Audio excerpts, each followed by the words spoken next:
Et on se retrouve donc pour la troisième partie et on va s'attaquer donc là aux artilleries, qui est un gros morceau de la Première Guerre mondiale. Pour vous donner un chiffre, les tirs d'artillerie sont responsables de 70% des morts durant la Première Guerre mondiale, donc c'est vraiment énorme quoi, c'est 70% en gros. Lors de la Première Guerre mondiale, on change de design pour les artilleries, on passe des vieux canons de 1870 à des canons plus modernes, donc déjà esthétiquement hein, je parle, comme le Kanonen 14 de 10 cm, ja mein Freunde. Lors de la Première Guerre mondiale, pour les artilleries, c'est comme pour les armes à feu, on change de projectile, on passe de boulets de canon en fait à des obus. Et pour ceux qui ne savent pas ce que c'est les obus, bon déjà esthétiquement ça ressemble à une balle, mais en XXL, c'est un maxi best-of. Et en fait c'est une charge à la vase creuse qu'on va remplir d'explosifs ou de projectiles métalliques, appelé aussi éclat d'obus. Et donc quand ça explose, et ben ça lâche ces explosifs ou les éclats d'obus partout à la ronde. Et en fait si c'est des éclats d'obus, ça tranche tout sur son passage, jugulaire, muscle, os, tout ce que tu veux, il y a des morceaux de partout.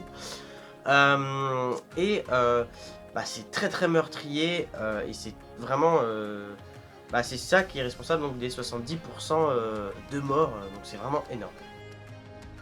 On a aussi l'effet de souffle qui tue beaucoup de personnes, donc en fait c'est lorsque l'obus explose, il y a des ondes en fait qui partent donc tout autour lors de l'explosion, et en fait notamment ça te détruit mais de l'intérieur. Il y a tout tes trucs sanguins, ça pète, et dans ton corps c'est une piñata si tu veux. C'est dégueulasse, ça gicle de partout. D'ailleurs, petite blague. Alors, imaginez-vous une plaine du No Man's Land pendant la Première Guerre mondiale. Il y a un enfant sur la plaine. Et là, il y a un barrage d'artillerie qui arrive. Où est l'enfant après le barrage d'artillerie? Je vous laisse 3 secondes. L'enfant il est partout. Les blessures dues aux éclats de mortier sont responsables de la création des casques. Parce qu'en fait, si vous voulez, à l'époque, on avait des képis. Quand ils ont commencé à la guerre, ils avaient que des képis. Donc les képis, si vous voulez, c'est des casquettes, mais militaires, on va dire.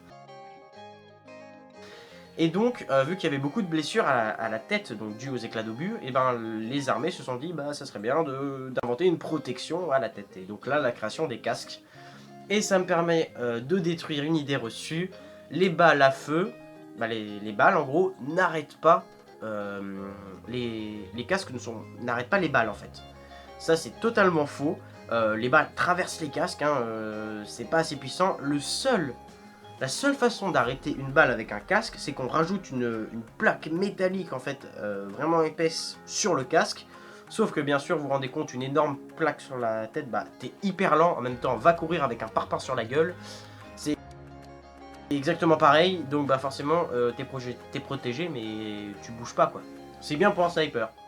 Mais revenons à nos innovations, et durant la Première Guerre mondiale, il y a des canons vraiment de toutes les tailles. On peut passer de l'obus de mortier de 58 mm à l'obusier de 400 mm.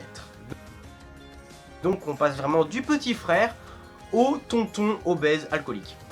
Voilà, c'est vraiment, il y a des canons de toute taille, de toute forme, c'est vraiment très très varié.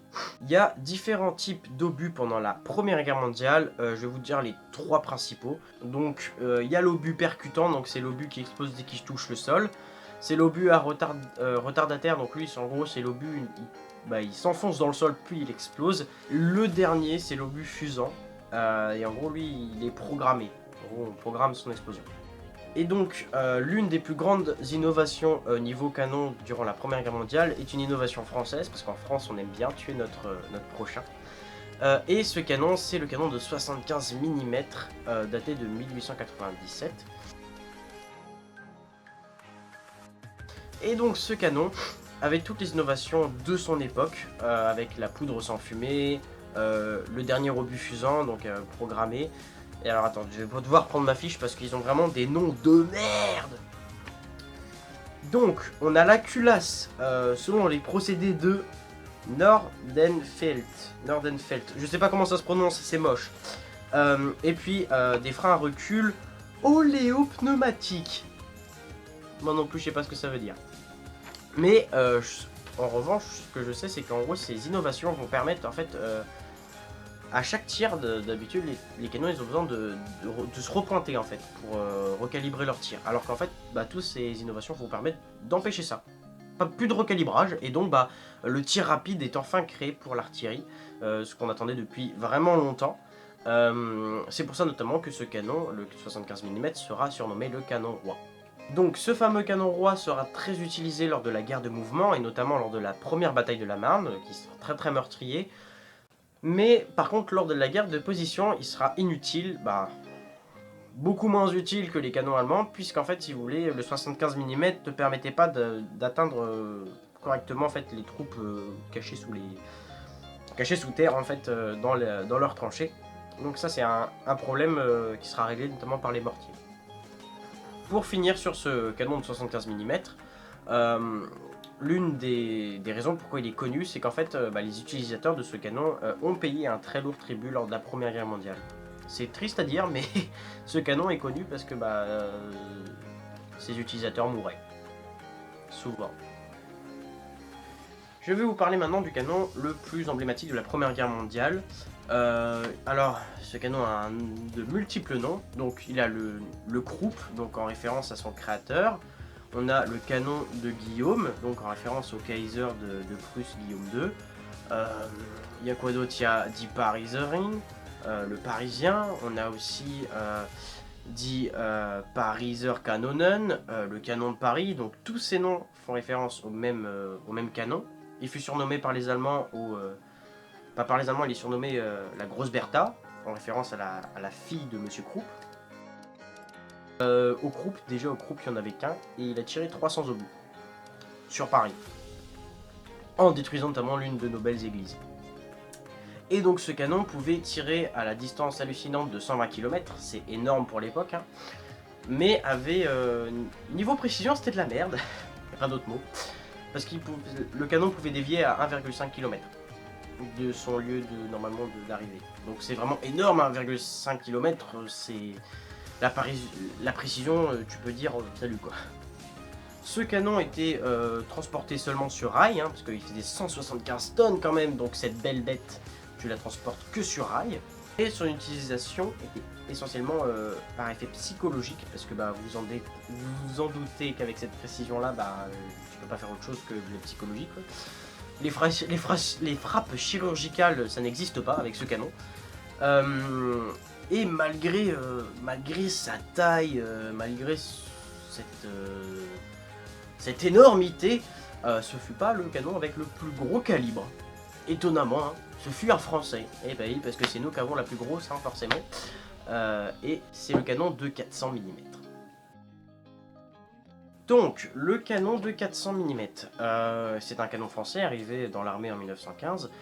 La différence avec le Krupp, donc bon, déjà c'est deux obusiers, hein, mais ce qu'il faut savoir c'est que la puissance de feu déjà n'est pas la même, hein, parce que le Krupp pouvait tirer à 120 km alors que le nôtre peut ne tirer qu'à 15 km, donc grosse différence. Et cela s'explique par la puissance de feu, c'est-à-dire que le Krupp, au bout d'une soixantaine de tirs, le canon était mort. Tellement il était puissant, alors que notre canon français a une durée de vie beaucoup plus longue. Petite anecdote sur l'obusier de 400 mm, lors de l'offensive des chemins des dames, donc fait par les Français. L'un des obus touche la cheminée du mont Cormillet et tue 400 Allemands. Pour un obus, le rendement est plutôt pas mal. Des Allemands grillés! Et pour finir, on va parler des mortiers. Alors les mortiers sont arrivés au XVIIe siècle, mais la perfection du genre n'arrivera que pendant la Première Guerre mondiale, puisque c'était un moyen en fait de... imaginez qu'il y a deux tranchées là. Et en gros c'était un moyen de toucher la tranchée adverse sans montrer sa tête.